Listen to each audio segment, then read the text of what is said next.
My breath caught with each careful movement of his hands, strong yet gentle as they worked the jasmine-scented oil into my bare shoulders. The soft music playing in the background did little to calm my racing thoughts. "Try to relax, Sarah," Jake murmured, his voice carrying a professional tone that somehow made this feel both more and less inappropriate.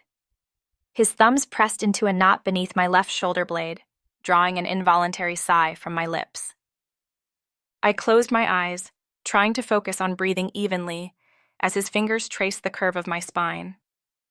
The movements made me intensely aware of how vulnerable I was, wearing nothing but a thin sheet draped low across my hips. The oil warmed beneath his touch, and I could feel my skin beginning to glisten. "You're carrying so much tension here," he observed, working his way across my upper back with deliberate pressure.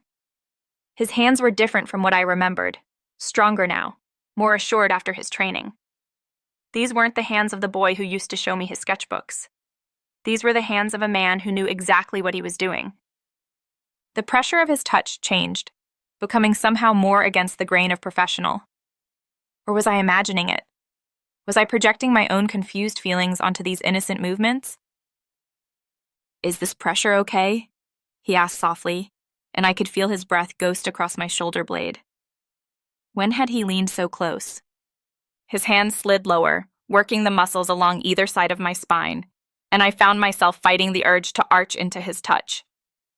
The sheet shifted slightly as he moved, and I became hyper-aware of the situation. The room felt too warm, too small, too charged with something I didn't dare name. Each stroke of his hands seemed to leave trails of electricity in their wake, building a tension that had nothing to do with muscle knots. His thumbs pressed into the small of my back, and I bit my lip to hold back another sound. I prayed he wouldn't notice how my breathing had become slightly erratic. "You should get massages more regularly," Jake said, his voice lower than before. "It's not good to let this much tension build up." I wanted to laugh at the irony of his words. If he only knew what kind of tension was building right now.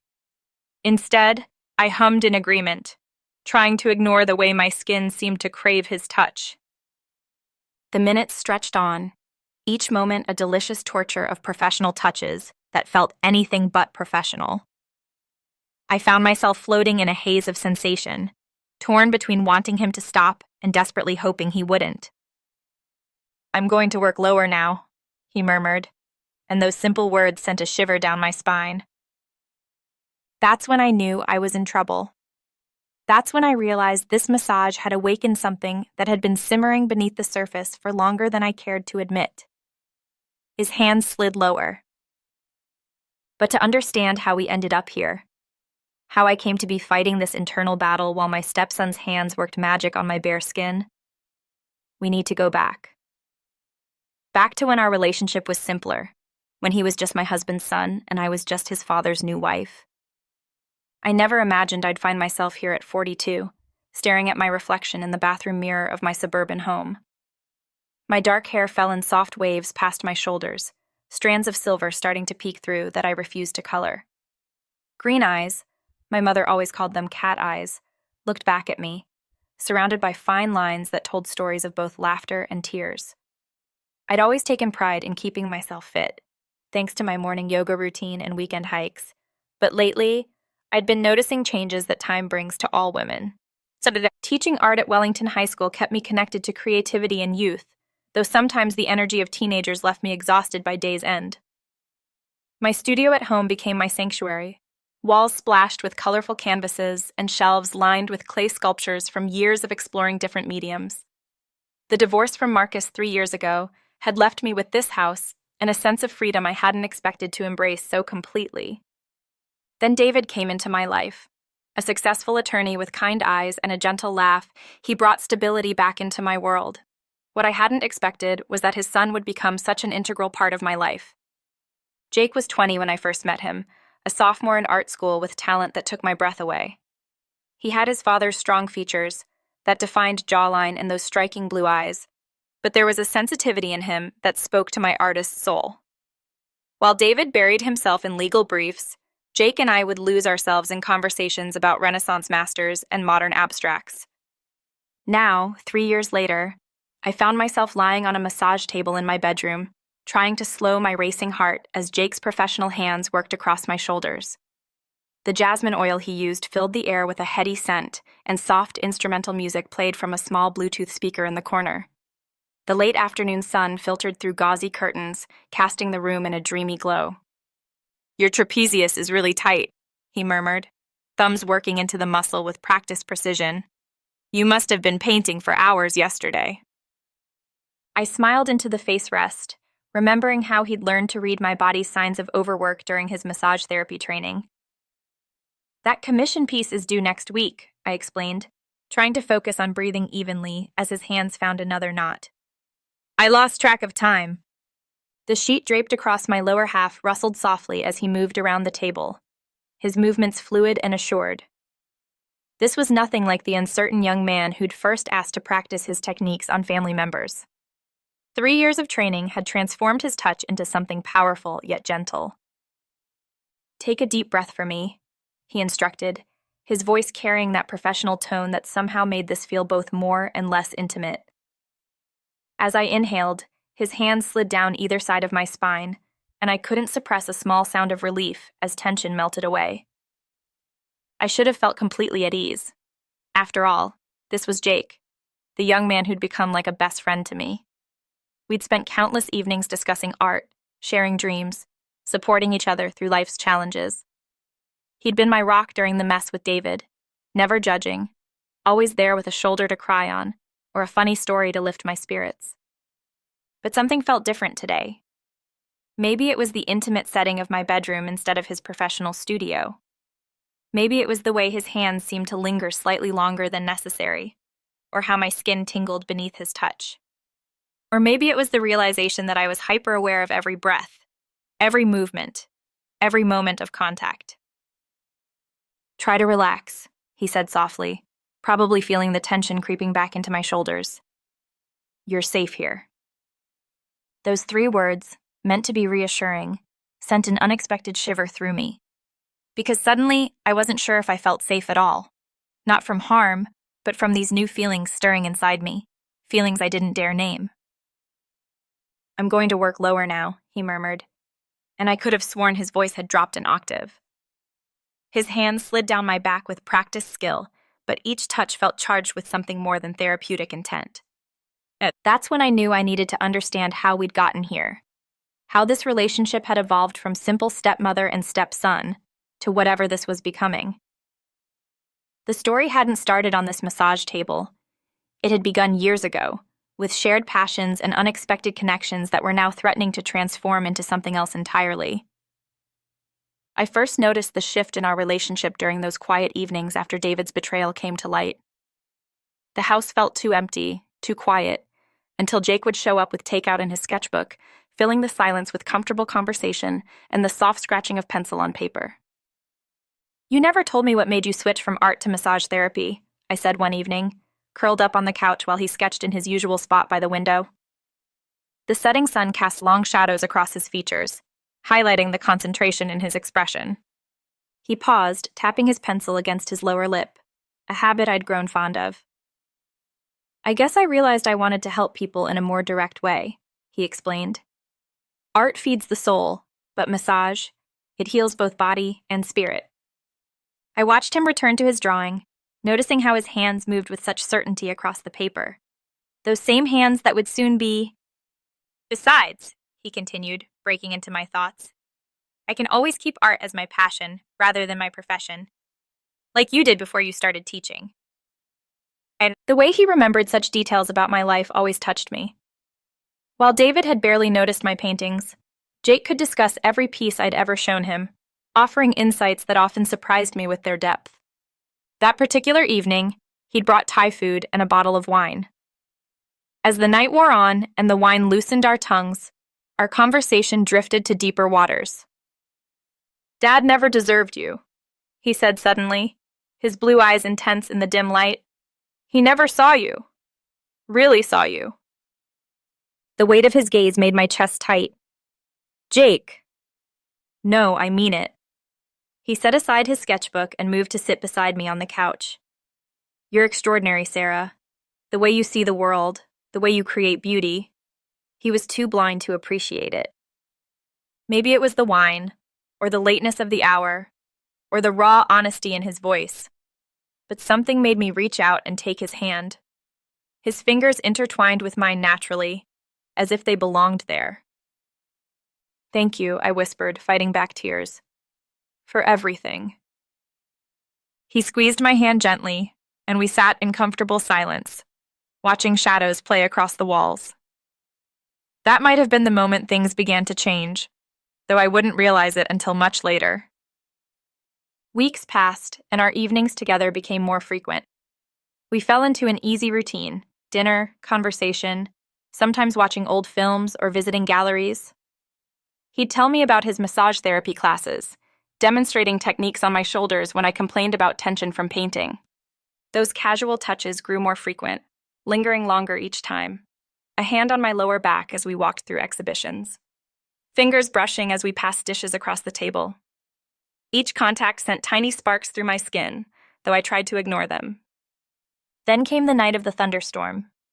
The power had gone out, and we'd lit candles, making shadows dance across the walls as we sat on the floor of my studio, surrounded by my half-finished paintings.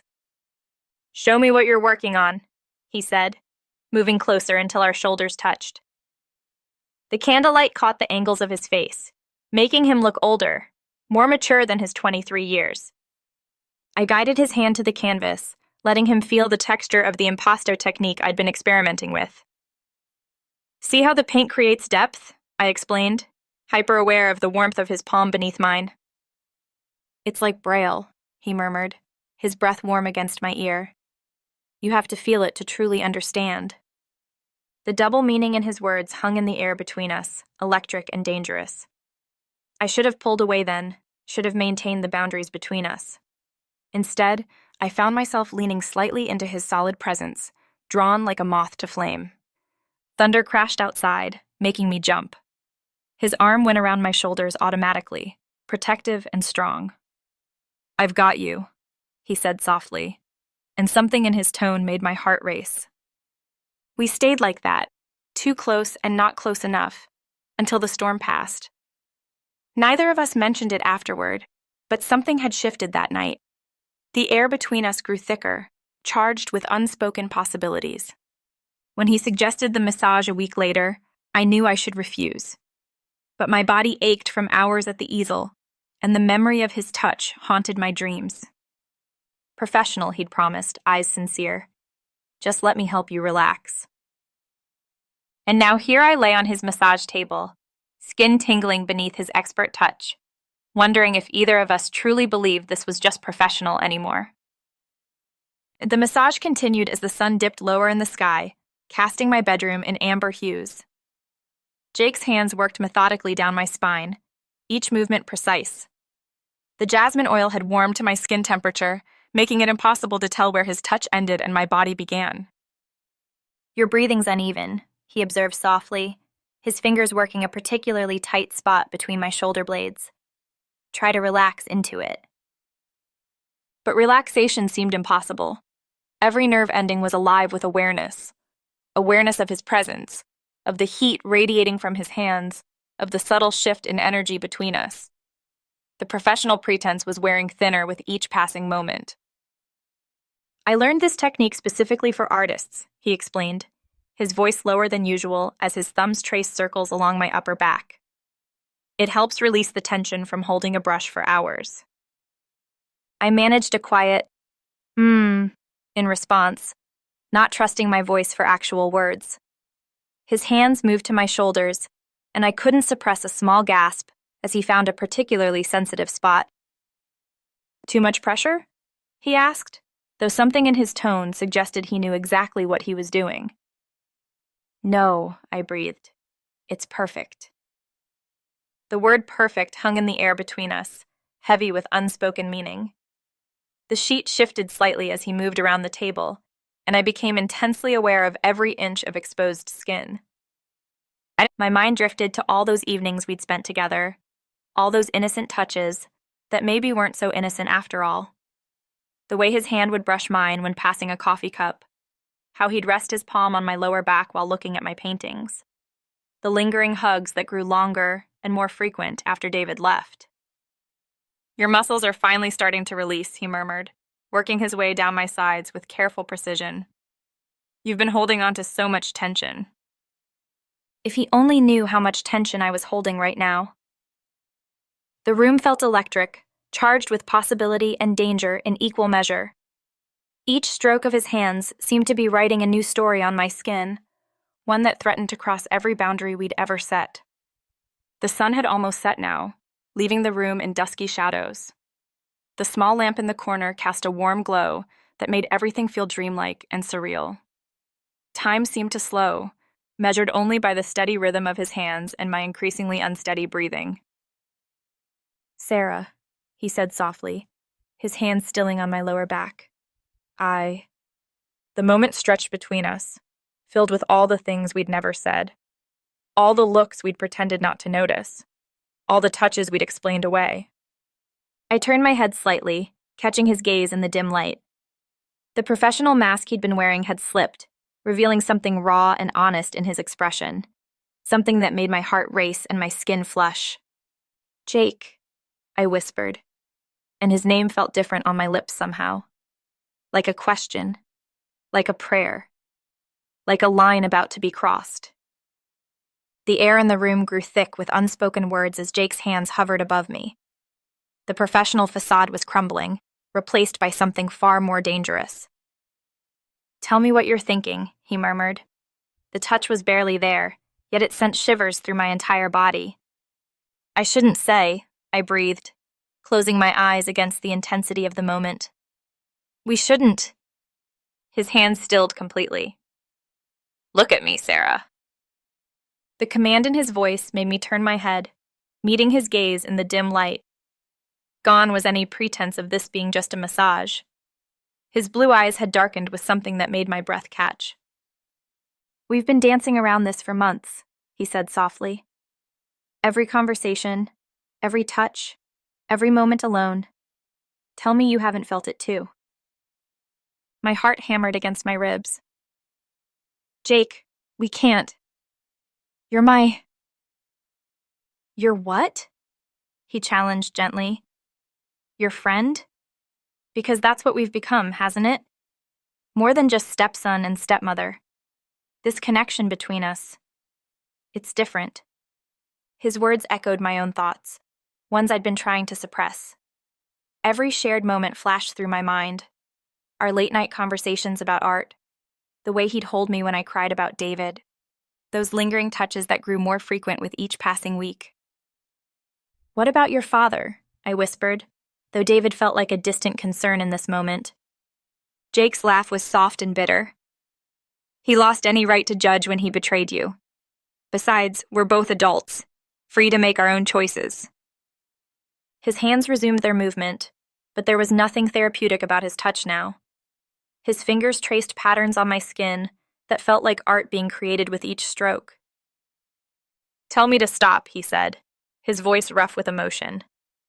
"Tell me this isn't what you want, and I'll walk away. We can pretend this never happened." I knew I should say it, should end this before it went too far. But as I looked up at him, saw the vulnerability beneath his confidence, I couldn't form the words. Instead, I reached for his hand, bringing it to rest over my racing heart. "I can't tell you to stop," I confessed. The admission hung between us for a moment, changing everything. Jake's breath caught audibly as his hand spread across my skin, feeling my heartbeat beneath his palm. "Sarah," he breathed my name like a prayer. "You have no idea how long I've wanted to hear you say that." Time seemed to suspend as we gazed at each other, poised on the edge of something that would change everything. The massage table, the pretense that had brought us here, felt like a distant memory.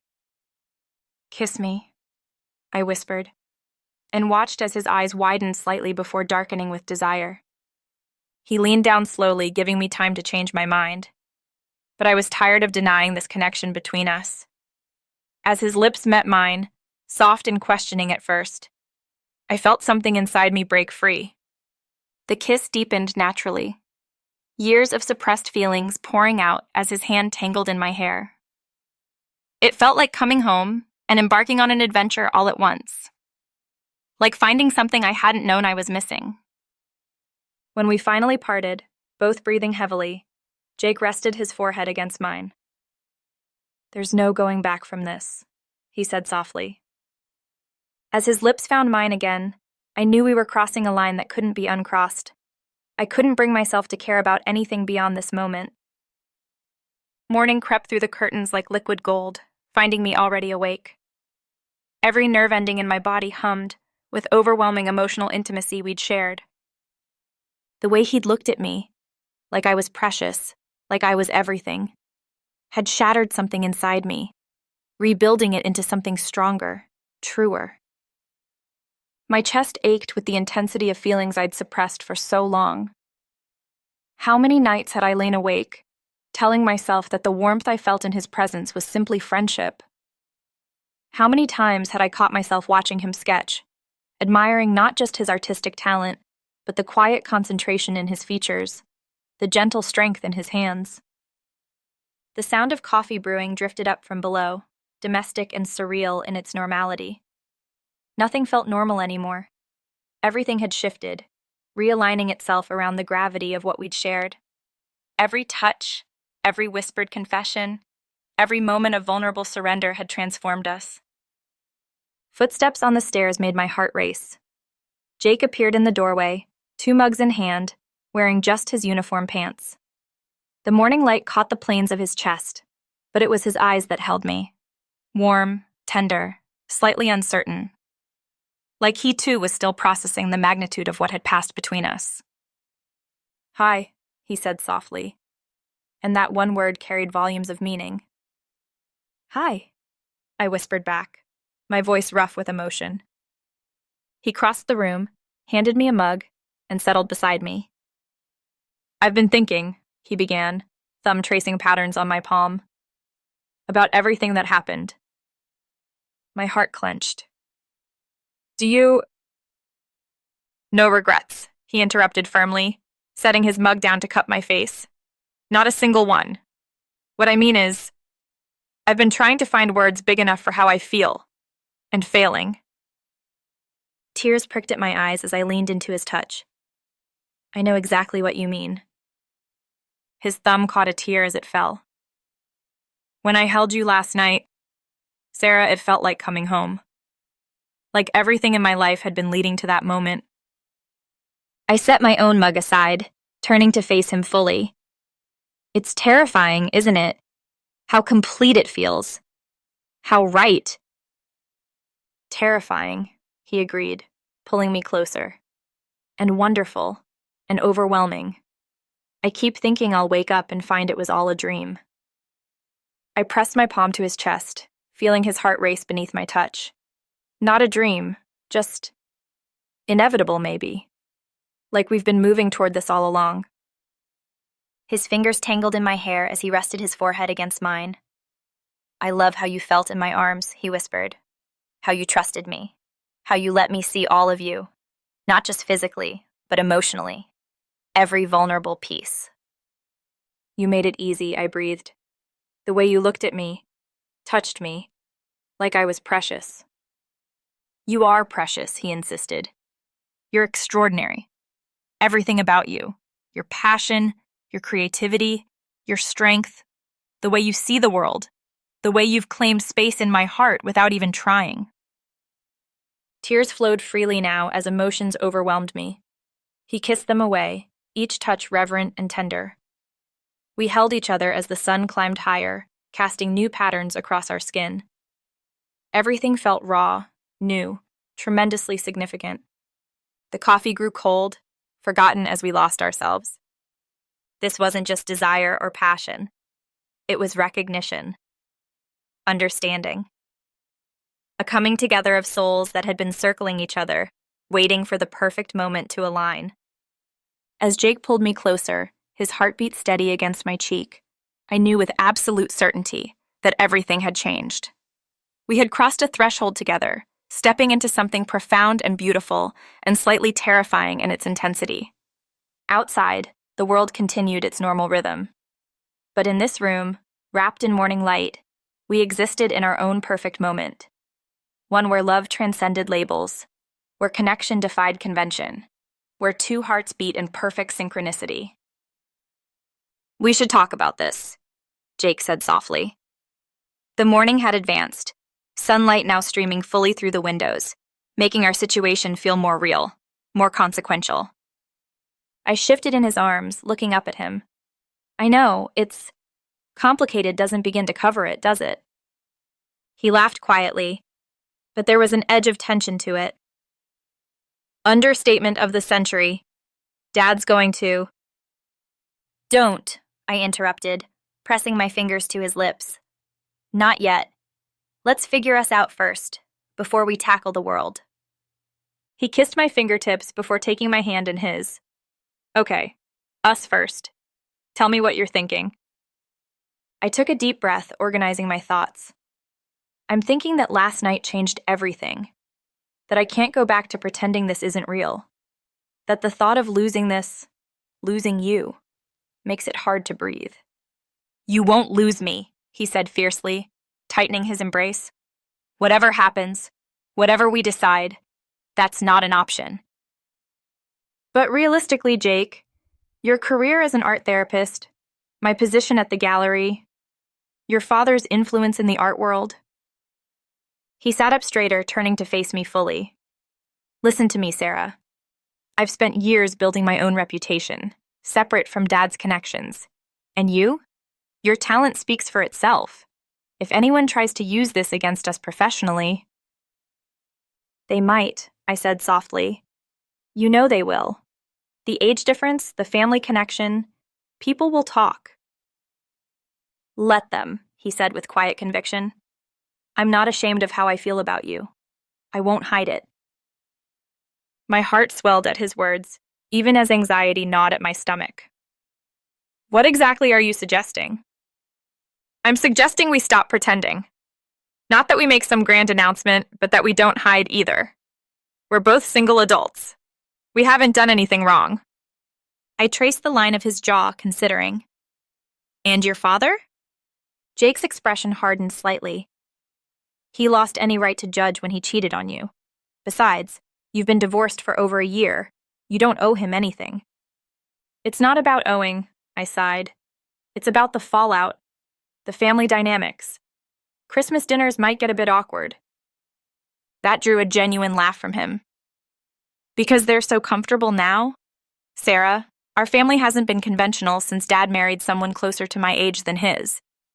At least what we have is real." "And what exactly do we have?" I asked, needing to hear him define it. He caught my face between his hands, his gaze intense. "We have something I've never felt before. Something that makes everything else feel pale in comparison.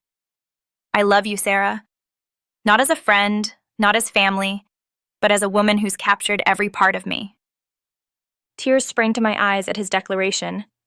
"Jake!" "You don't have to say it back," he said quickly. "I just need you to know where I stand. I want to build something with you, something real and lasting, if you'll have me." I leaned forward, pressing my forehead to his. "I love you too," I whispered. "So much it terrifies me." Relief flooded his features as he pulled me closer. "Then we'll figure out the rest together, day by day."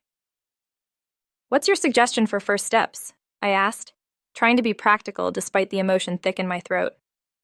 He thought for a moment. "We take it slow in public, not hiding but not flaunting either. Give people time to adjust to seeing us together socially before they realize the full extent of our relationship." I nodded. "And your father?" "I'll talk to him," Jake said firmly. "Alone first. He needs to hear it from me, and I won't let him put you in an uncomfortable position." "He'll be hurt," I said softly. "Angry, probably." "Probably," Jake agreed. "But that's his problem to work through. I'm not giving you up to spare his feelings." The conviction in his voice made my heart race. "What about work? The art community isn't exactly huge in this city." "We maintain professionalism in professional settings. Otherwise, we live our lives. If anyone has a problem with it, they can take their business elsewhere. Your talent and my qualifications speak for themselves. I curled into his chest, listening to his steady heartbeat. It won't be easy. The best things rarely are, he murmured into my hair. But you're worth it. We're worth it. We'll need to be strong, I said. United. We will be. His arms tightened around me. Together, we can handle anything they throw at us. The sun had climbed higher, casting shorter shadows across the room. Outside, the world waited with all its judgments and complications. But here, wrapped in each other's arms, our path forward seemed clearer. Day by day, I echoed his earlier words. Day by day, he agreed, pressing a kiss to my temple. Starting with today. We lay there in comfortable silence, both processing the weight of our decisions. The future held no guarantees, but one thing was certain. Whatever came next, we would face it together. The morning stretched on, full of quiet planning and tender moments, as we began the delicate process of rebuilding our world around this new reality. A reality where love transcended conventional boundaries, where happiness sometimes required courage, and where two hearts chose their own path, regardless of the obstacles ahead.